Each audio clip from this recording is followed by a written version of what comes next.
बच्चों आज हम आप लोग पढ़ाएंगे आपकी संस्कृत पदपूषम का चौथा पार्ट है छांति सौख्यम। ठीक है, इसके पहले 3 पार्ट हम पढ़ा चुके हैं, ये चौथा पार्ट है छांति सौख्यम। देखिए इसके श्लोक, देखिए यो दुर्लभ तरा प्राप्यम मनुष्या द्विषते नरा धर्मावंता कामात्मा भवेत स खलु वंचते। मीनिंग देख लीजिए, दुर्लभ तरह यानी कि कठिनता से प्राप्त होने वाला, मानुष्यम मीन्स मनुष्य को, द्विषते मीन्स द्वेष करता है, धर्मावंता यानी कि धर्म की अवमानना करने वाला, खलु मीन्स निश्चय ही, वंचती मीन्स ठगता है।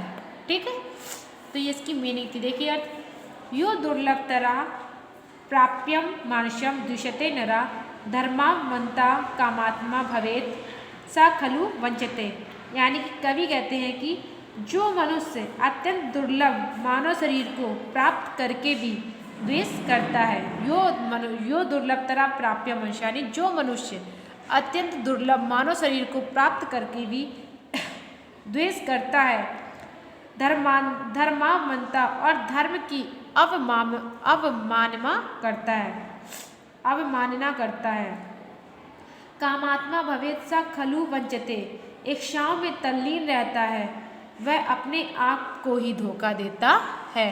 इच्छाओं में तल्लीन रहता है, वह मनुष्य स्वयं को ही धोखा देता है।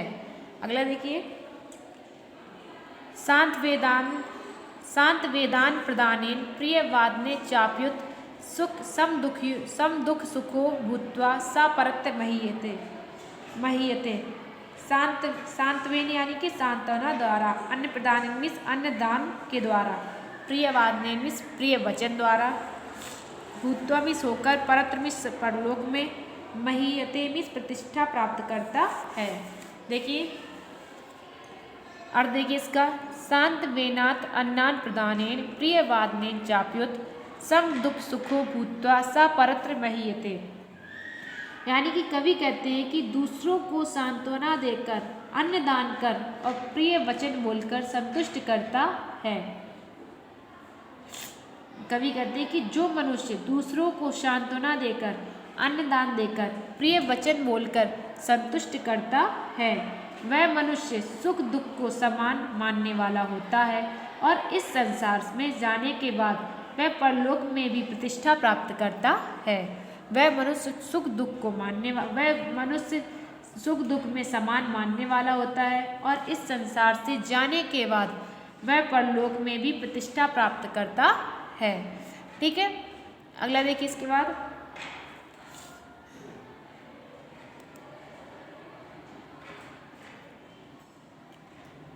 अगला देखिए, आकृष्य मानो नाकृष्य मन्युरेन तितिक्षता आक्रोष्टारम निर्दहति सुकृतम च तितिक्षता।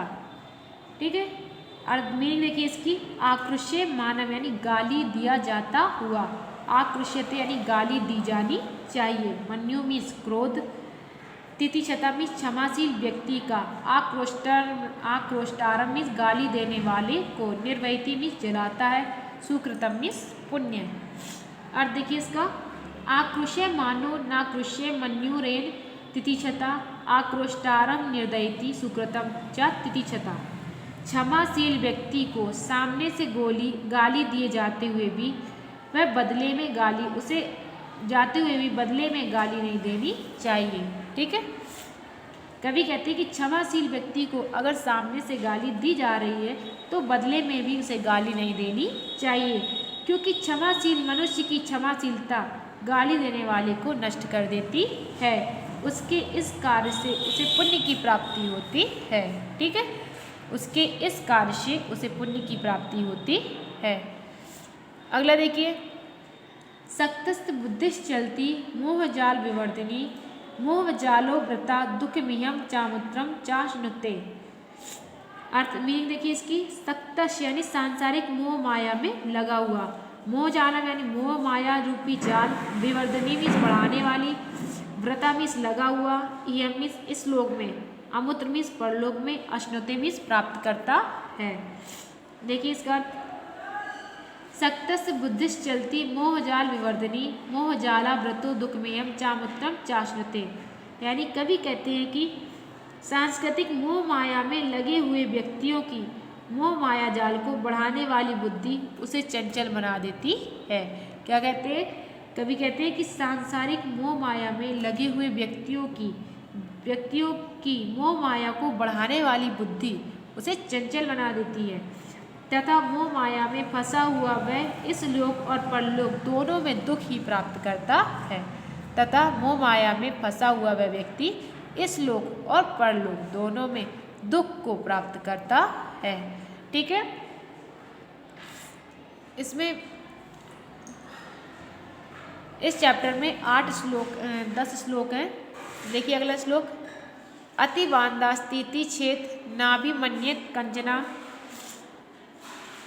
क्रोधमानम प्रिय व्यादम तुष्टम कुशलम वदेत। अतिवादा मीन्स कटु वचनों को, तितिक्षेद मीन्स सहन करना चाहिए, अभिमन्येत मीन्स अभिमान प्रकट करना चाहिए, कंचन मीन्स किसी को, वदेत मीन्स बोलना चाहिए।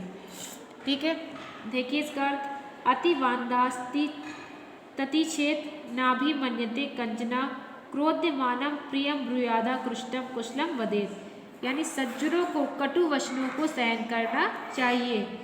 कवि कहते हैं कि सज्जनों को कटु वचनों को सहन करना चाहिए, किसी भी व्यक्ति के सामने अभिमान प्रकट नहीं करना चाहिए।